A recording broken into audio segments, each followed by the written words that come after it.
A dos amigazos, geniales profesionales en lo suyo y además tipos muy divertidos, aunque siempre se los ve con, obviamente, un gesto serio porque tratan con responsabilidad y compromiso una temática que es absolutamente, nos atraviesa diariamente como los casos policiales. Mauro Zeta y Paulo Kaplan. ¿Los presentamos? Ah, están ahí. ¿Cómo va, chicos? ¿Cómo ¿Cómo andan? les va?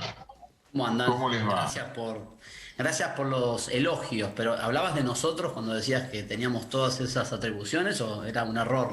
Sí, porque No, recibí, Paulo y Mauro, recibí la docena de facturas de cada uno que habíamos quedado, se las di a los chicos de cámara, entonces estamos a mano.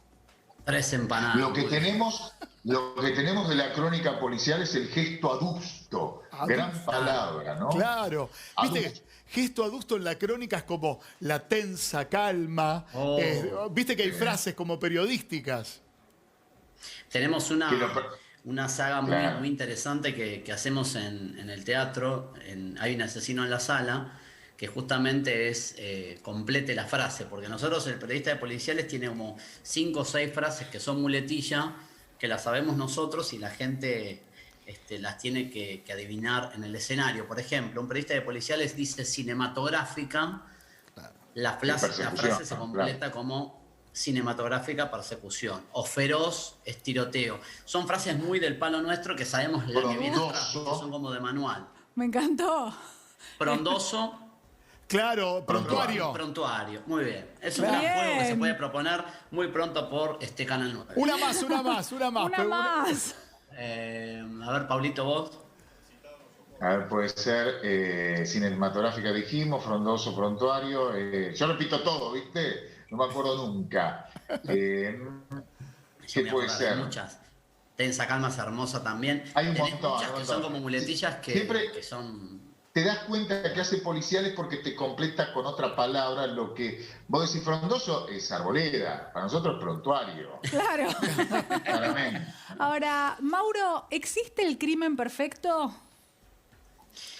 Yo creo que no. Yo creo que son las investigaciones imperfectas las que permiten que un crimen termine siendo llamado perfecto. Yo creo que si se investigara, y lo decimos con Pablo siempre, y hay como una idea de que la Argentina en eso empiece a mejorar de una vez por todas, de que la raíz investigativa sea científica, que no sea del prejuicio, de la especulación. Siempre decimos con Pablo que viste, aparece una persona asesinada de un modo, no sé, una característica X que puede ser desnuda, con un vaso de whisky al lado, te pongo un ejemplo irrisorio. Claro. Y automáticamente la mayoría de los policías es como que dicen solo whisky y ya le ponen un mote de quién puede ser el autor como apuntándole a la vida sentimental del tipo, ¿entendés? Y en realidad por ahí lo mató un conocido, lo mató un ladrón, no hay una relación, una construcción tan obvia. Entonces, bueno, siempre decimos que hay que investigar para que no han ido, como decía Mauro, claro, han ido mejorando las investigaciones criminales a partir que se ha ido dejando poco a poco el tan mentado olfato policial. Exacto. Claro. El olfato policial es una presunción de algo que pudo haber pasado y que limita al investigador y que terminan haciéndolo, entre comillas, los crímenes perfectos. Se ponen en una línea de investigación, para mí pasó tal cosa, y siguen obstinadamente con esa línea y no llegan a ninguna parte, y cuando quieren volver hacia atrás ya se perdió prueba, se perdió evidencia y los casos quedan impunes, lamentablemente. Cuando comienza mal la investigación, termina mal por lo general.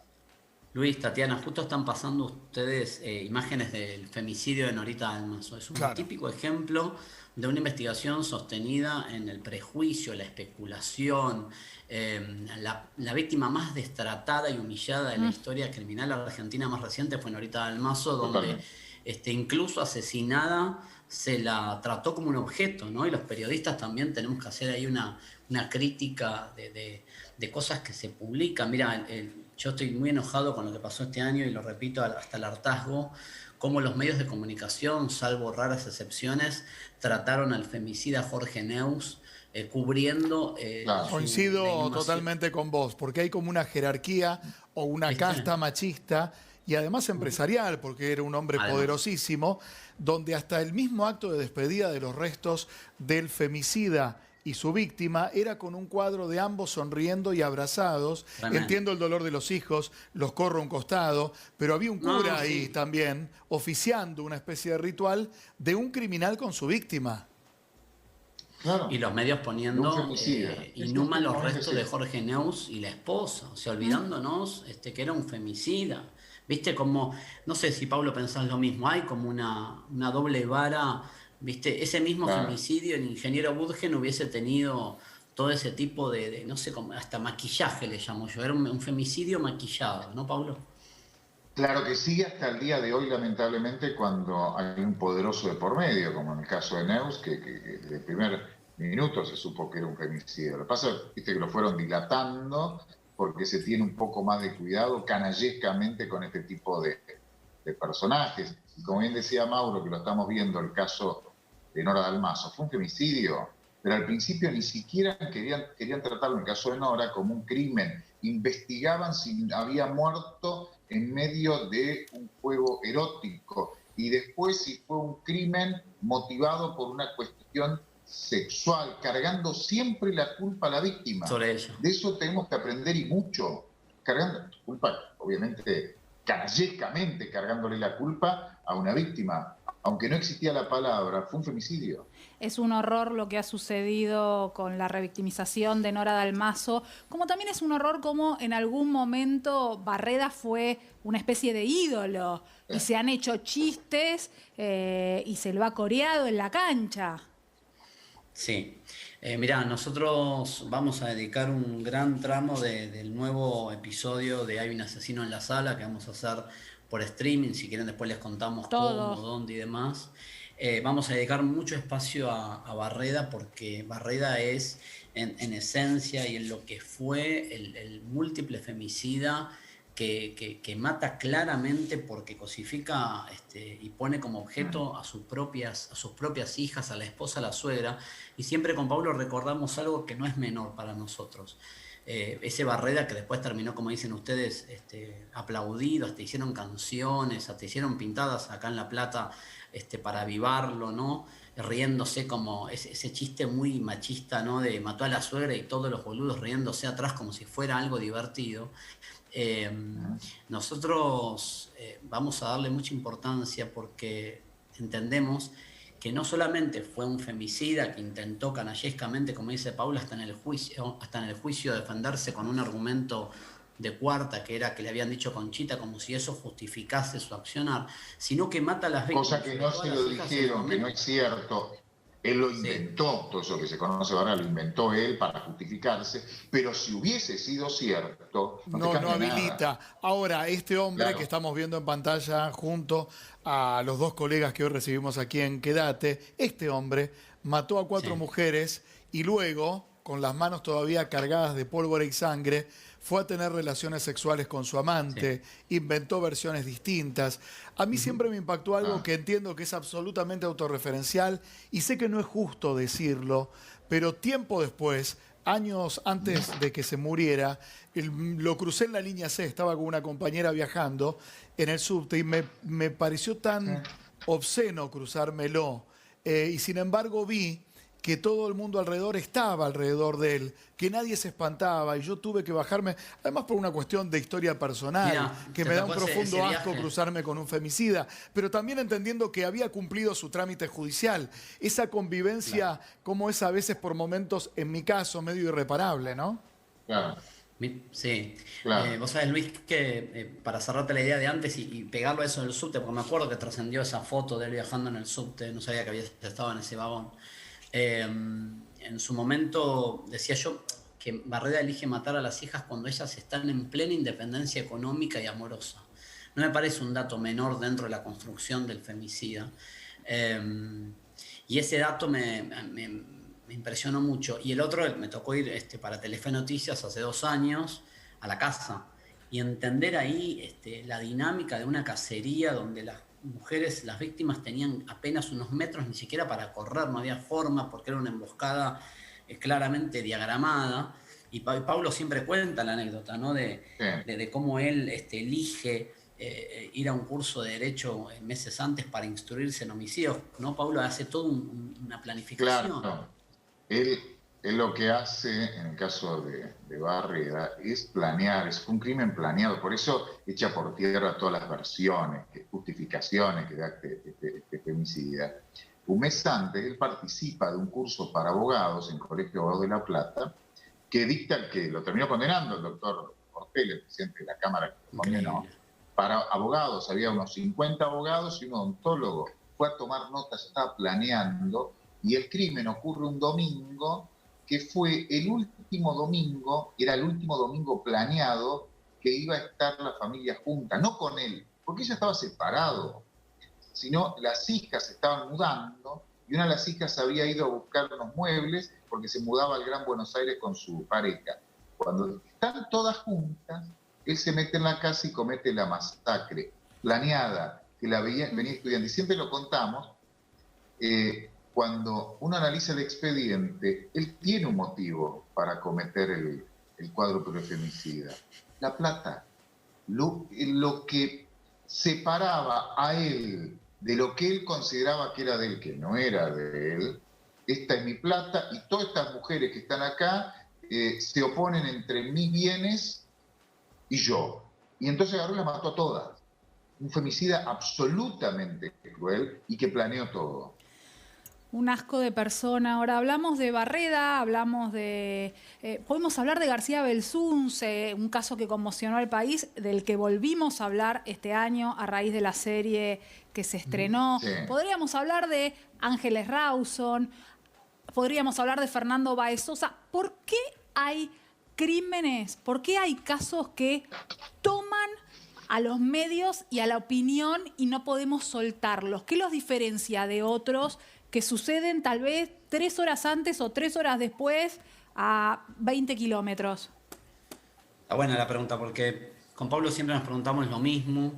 Sí. No encontramos una respuesta, pero sí creemos que los medios de comunicación están hechos por periodistas y por gerentes y por secretarios de redacción que responden a una clase media muy parecida a la que esas víctimas que vos decís que preponderan después o que duran más en el tiempo son los casos elegidos, ¿no? Como que hay, no sé si es inconsciente. Una identificación. Una identificación. La identificación. Le puede pasar a tu hija. Este planteo de le puede pasar a mi hija, ¿no? Siempre ponemos un ejemplo con Pablo que nos dio mucha tristeza porque, digamos, si bien seguimos y cubrimos muchísimo el femicidio de Ángeles Rawson, la misma semana en Zárate mataron a una chica que se llamaba Rocío Juárez, la prendieron fuego y salió en noticia en breve. Con vida. Y Sí. fuimos a cubrirlo con Pablo y éramos como ajenos, éramos bichos raros cubriendo ese caso que nadie cubría, ¿no? Y a mí me indigna bastante esa separación que nunca la comprendí, de por qué los medios nos posamos solamente en algunas historias y por qué esas historias perduran en el tiempo por las audiencias y los ratings. No me parece justo. Digamos. Hay una separación, no sé si comparten esto, socioeconómica por un lado, como bien decís Mauro, de aquellos que hacen los medios y que de pronto pueden sentir que hay una empatía mayor de su público para con un caso, por ejemplo, en el barrio de Palermo.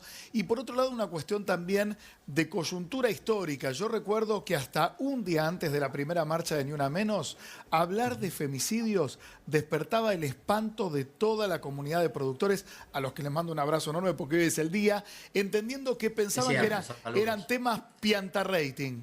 Ahora, un día después de esa marcha monumental, pasó a ser parte de la agenda cotidiana de los medios. Pero una cosa es el tema, que claramente es así como decís, Luis, pero no solamente el femicidio hasta ese momento era considerado, como decís vos, piantaboto, en términos periodísticos, sino que hay algo aún peor todavía, en la responsabilidad política de todos los gobiernos. Cuando yo digo responsabilidad política no me meto con la política partidaria, sino con la política de seguridad. Sí, de Estado. Lo que hablamos nosotros. Desde siempre que hace más de 25 años con Mauro hacemos policiales, cuando es un femicidio, antes era pasional, que decían que era una cuestión, que después aprendimos que era una barbaridad, es un delito de menor cuantía. Al funcionario, por consiguiente al policía, al comisario del barrio, le preocupa y le ocupa más que sea un homicidio en ocasión de robo, porque habla de la seguridad pública ciudadana.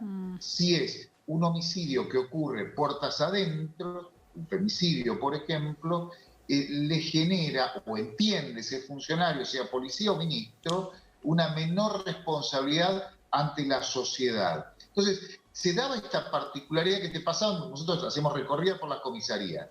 ¿Qué pasó? Tenemos un homicidio, sí, no, pero fue un pasional nomás, ¿eh? Claro, como alivianando la carga. Ahora, ¿qué caso no los dejó, ¿qué caso no los dejó dormir? Creció. Un caso, Mauro, donde verdaderamente el cubrirlo y los detalles de esa cobertura los hizo soñar varias noches con esa causa. Yo siempre digo que lo que me pasa cuando nos tocan estas grandes coberturas de mucho tiempo y, no sé, Pablo me conoce desde exactamente 26 años para atrás, más o menos. Además de ser compañeros de profesión, somos amigos. Y nosotros, él me conoce mi obsesión, sufro mucho, primero las historias y después equivocarme. Me desespera la idea de que me den un dato errado que pueda cagarle la vida a alguien. Eso me pone triste, no lo puedo. Viste, es como que, no sé, pongo un ejemplo que nos pasó a todos estos días, ¿no? Cuando muere Maradona, ¿no?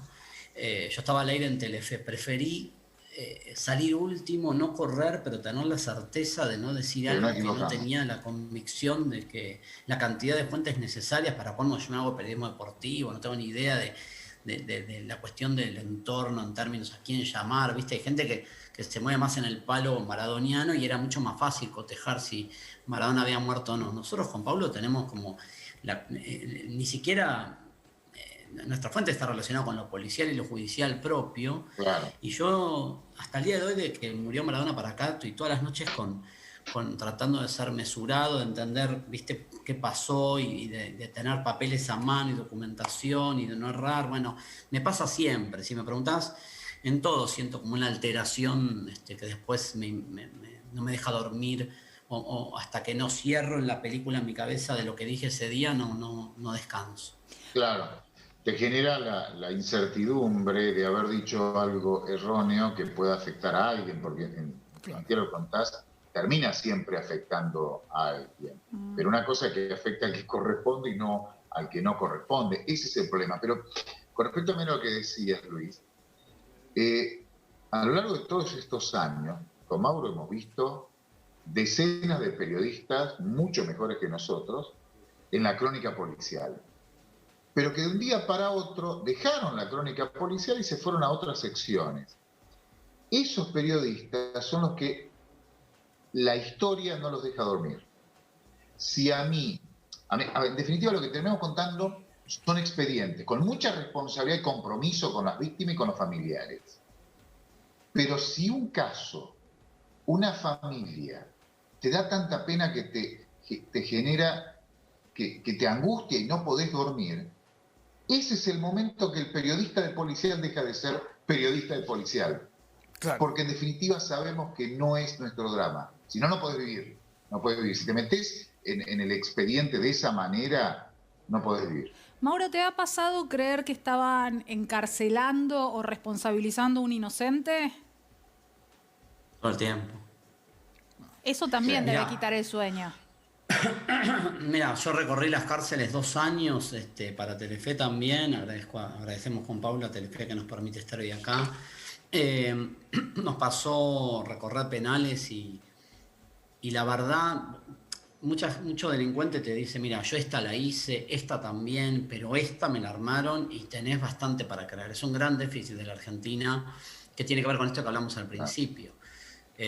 Justamente las causas armadas están relacionadas con los crímenes de alta repercusión. Siempre hay una presión para que se resuelvan rápidamente. Qué miedo eso. Y es tremendo porque no, claro, siempre pido disculpas. Muchas veces, nosotros con Pablo no damos abasto a recibir la cantidad de gente que nos cuenta que le armaron la causa, porque además no tenemos herramientas para verificar si realmente fue así. Podemos apenas poner el micrófono y no mucho más, pero me parece que eso los define, digo, más allá del espectáculo que ahora vamos a pasar a detallar dónde los pueden ver, porque verdaderamente es muy interesante cómo se trasvasa de un ámbito, obviamente, policial a una historia que se construye también con el público, como lo hacen ustedes. Pero los define eso, una profunda humanidad a la hora de abordar un tema, una nueva visión con más perspectiva igualitaria y con menos sesgo del prejuicio, donde en algún momento cualquiera desde cualquier cámara plantaba un perejil